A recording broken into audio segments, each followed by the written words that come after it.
Hey guys, Eric at 4up Gaming. Welcome back. Today we're going to talk about what I would consider to be the top 5 units of the Order of the Brothermark army list.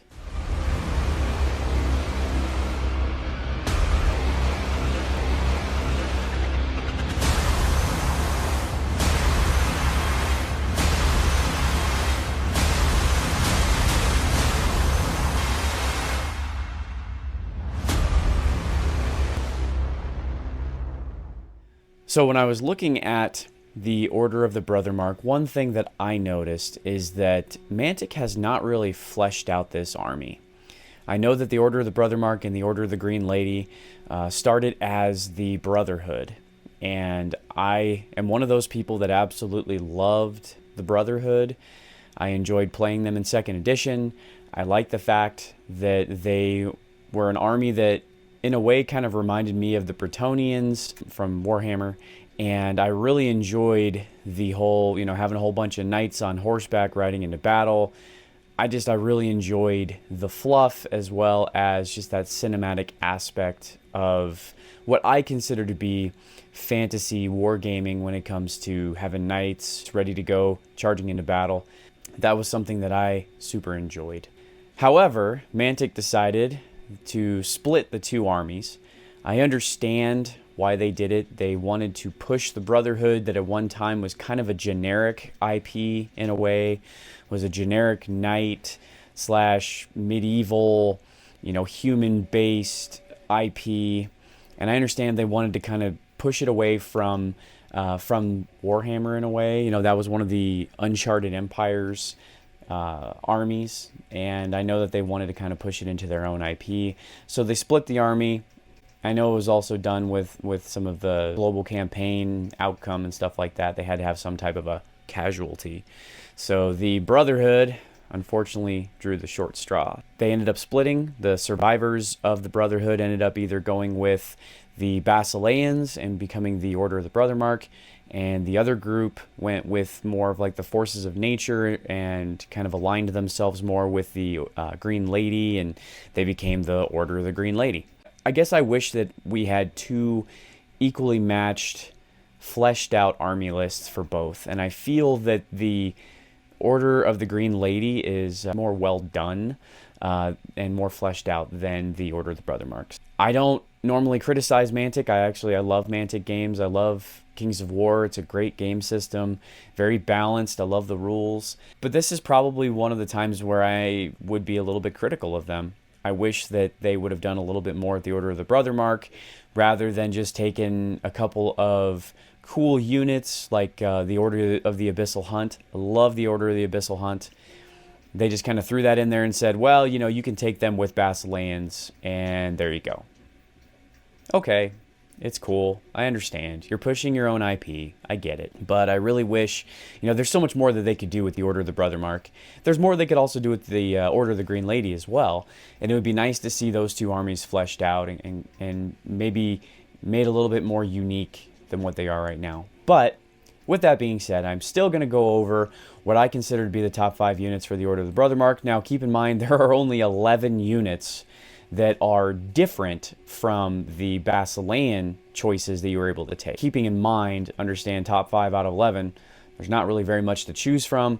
However, I still feel that these are better than the other choices in the Order of the Brothermark army list. Another thing to keep in mind too, I'm not going to be rehashing the Basileans. If you want to check that out, check out our top 5 Basilean video. That'll go over those units. But as far as the Basilean units that cross over into the Order of the Brothermark army list, I am not going to be going over those again.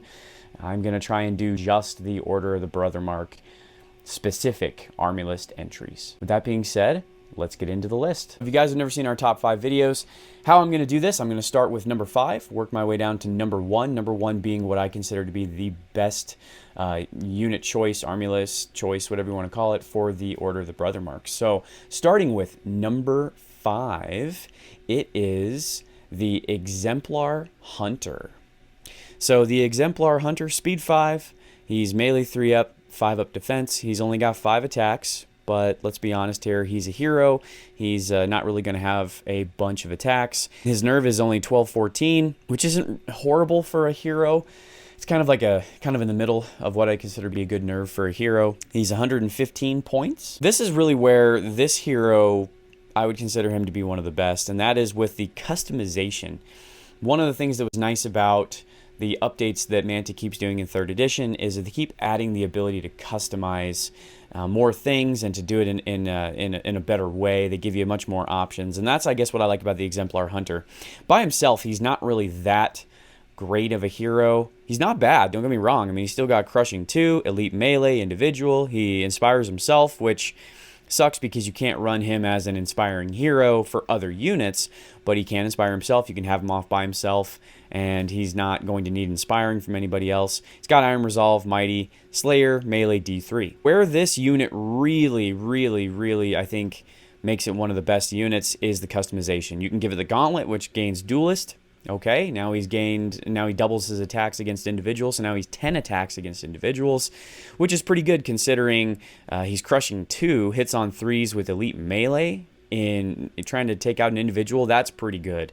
That'll definitely take out a good portion of individuals that are out there, so now people really have to be paying attention if they have that mage in the back line, or if they're running their own, I guess, hammer type support, individual, then they really have to watch out for the Exemplar Hunter if you give them the Gauntlet. It's only 10 points, but you're doubling their attacks in melee against individuals. You can also mount him on a horse, which, just like anybody else, makes him speed 8. You can run him with Order of the Abyssal Hunt, or with other Basilean unit choices in the Order of the Brothermark.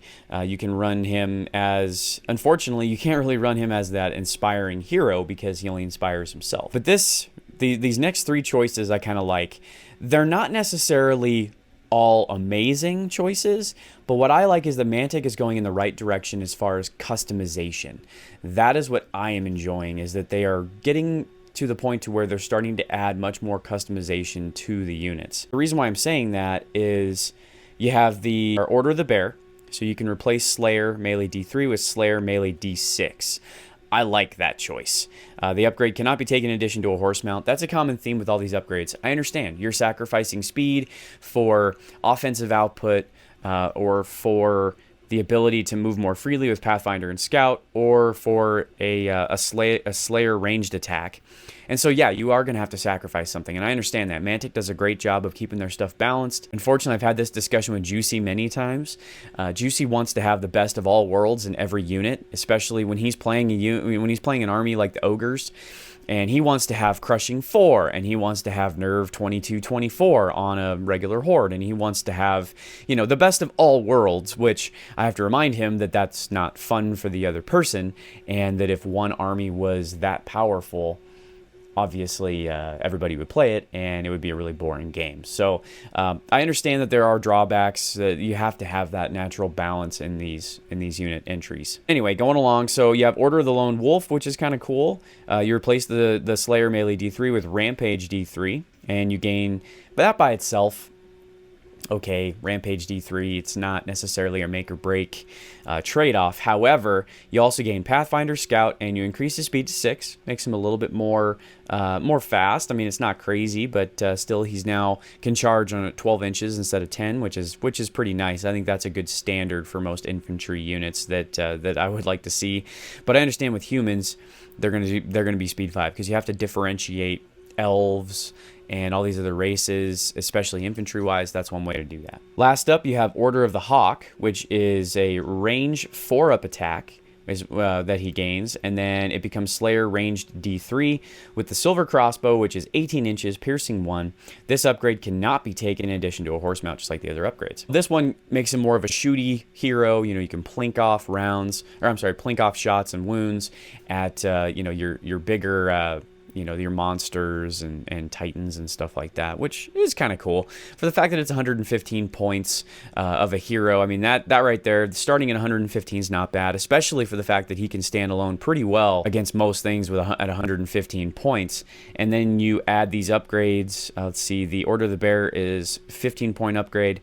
The Order of the Lone Wolf is 10, and then the Order of the Hawk is 25. So That's not bad. It really isn't bad, and that's why the Exemplar Hunter made it as top 5 on my list. All right, moving along to number 4. Number 4 on my list is the aforementioned Order of the Abyssal Hunt. Now, I played the Order of the Abyssal Hunt back in 2nd edition when I ran the Brotherhood. Again, like I told you guys, I absolutely love an army of a whole bunch of knights on horseback, and even knights that are, just infantry, but I loved that whole aura of fantasy wargaming.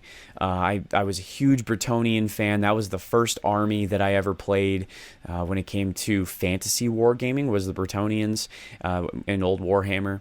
And so that carried over, translated pretty well to the Brotherhood. And I absolutely loved the Brotherhood in 2nd edition. And one of the units that I had almost all the time in my army list was the Order of the Abyssal Hunt.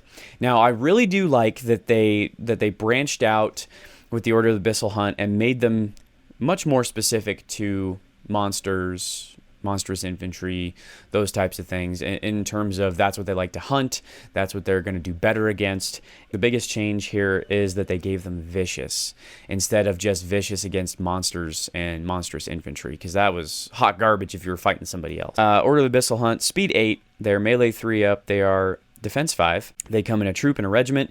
The troop is 150 points. The regiment is 230. Whew, that's a little pricey. But, I mean, I understand. They do have some decent offensive output.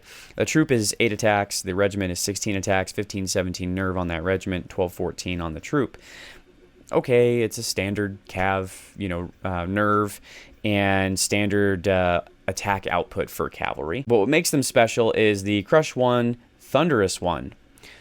I love cavalry that has Crush 1, Thunderous 1, because even if you do get bogged down in combat, you're still attacking with a Crush 1. I hate it when you have Thunderous 2, you get bogged down in combat, and then you lose your Thunderous, and now you're attacking, if you're charging into a monster, or you're charging into a unit that has a lot of high defense, and you don't have anything to support it with, now you're wounding against their defense, your opponent's basic defense, which sucks.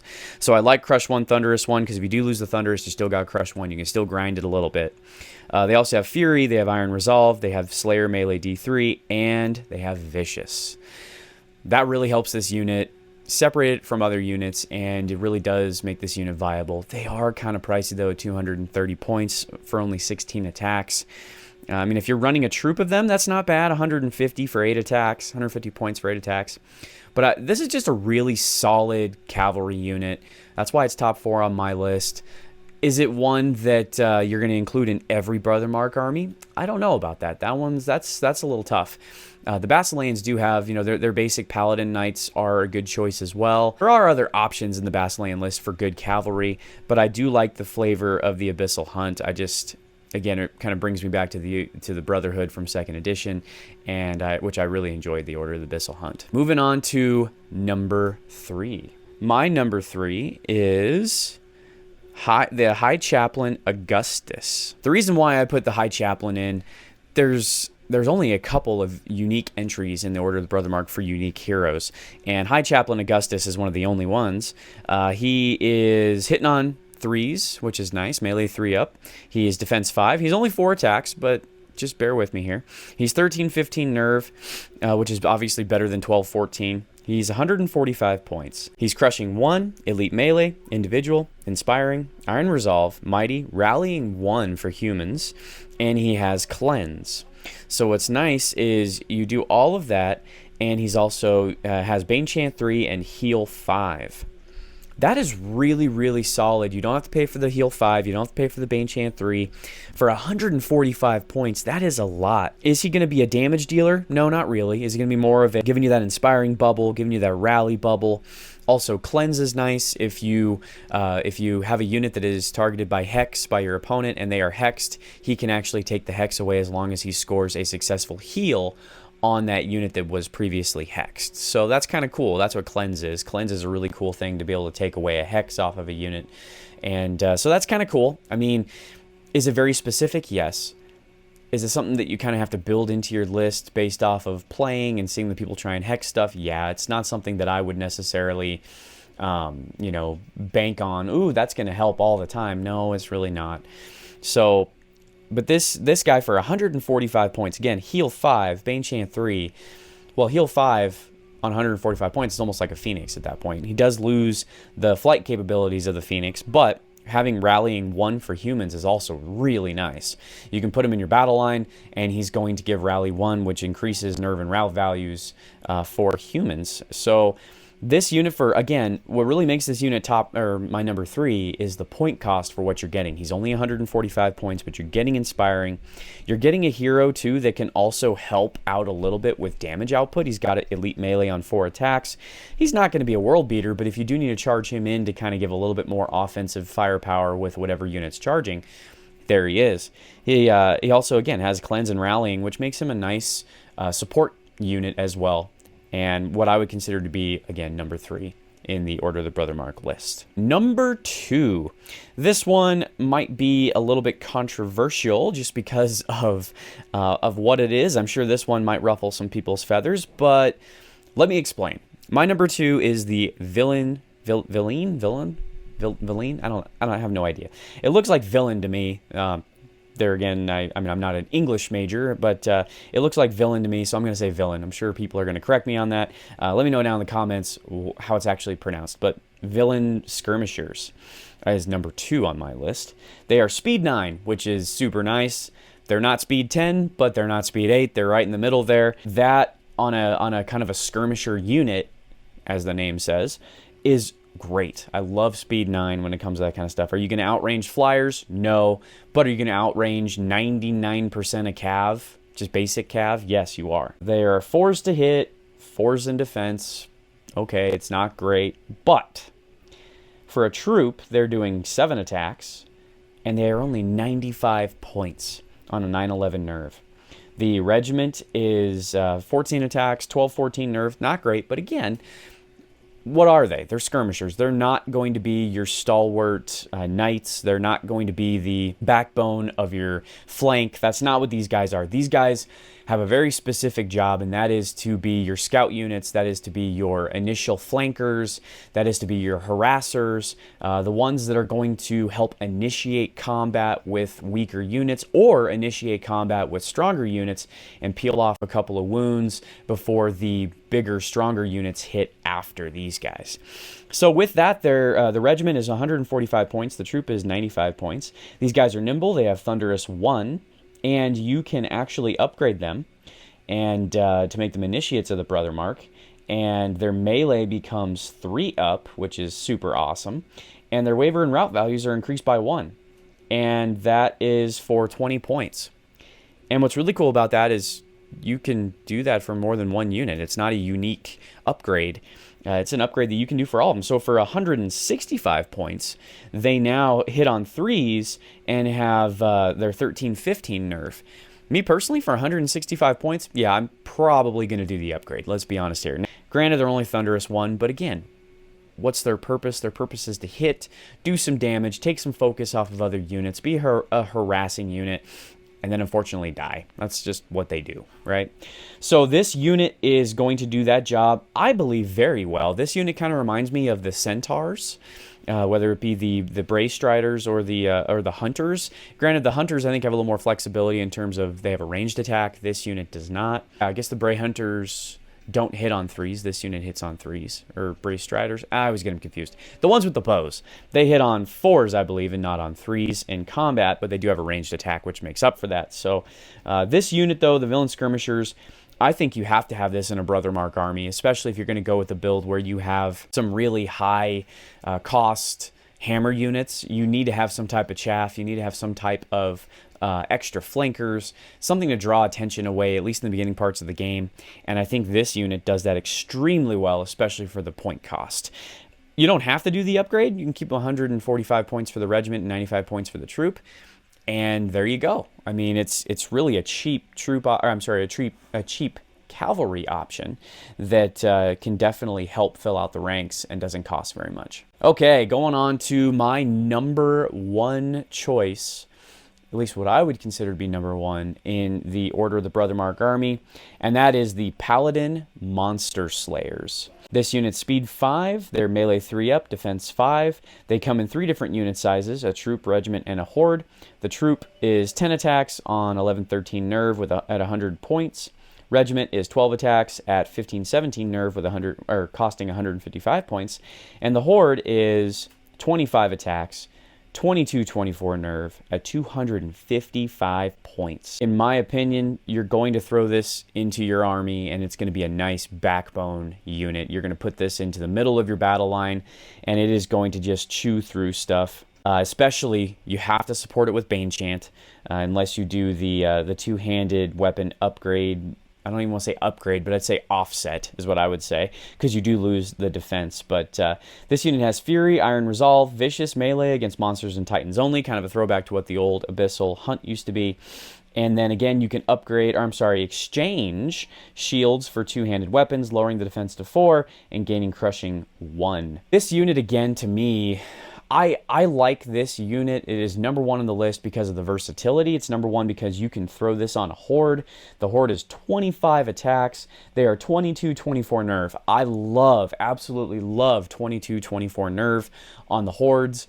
Being an elf player, my Palace Guard have 22-24 nerve, and there's so many times when that unit is around on the board and has been saved just because of that nerve value being 1 point higher.